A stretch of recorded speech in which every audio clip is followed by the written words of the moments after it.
Visakha steel plant ఎవ్వరు ఆలోచించలేదు. మేము దాన్ని ఏ విధంగా కాపాడుకోవాలో మేము ఆలోచిస్తున్నాం.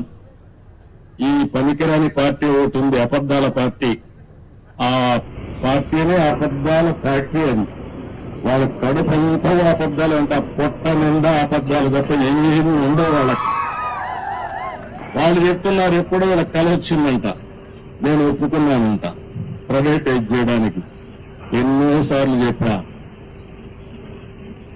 తెలుగు వారి ఆత్మగౌరవం కోసం పోరాడినటువంటి ఫ్యాక్టరీ ఇది. ఆంధ్ర తెలంగాణ ఉంటే విశాఖ ఆంధ్రుల హక్కుని ప్రాణత్యాగాలు చేసి ఆందోళన చేసి ఈ ఫ్యాక్టరీని సాధించుకున్నాం.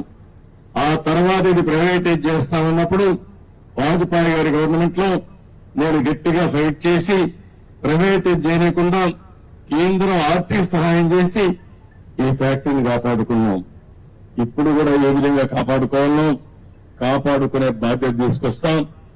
ఈ చేతగానే అబద్దాలు చెప్పే వాళ్ళ మాటలు నమ్మితే చాలా సమస్యలు వస్తాయి.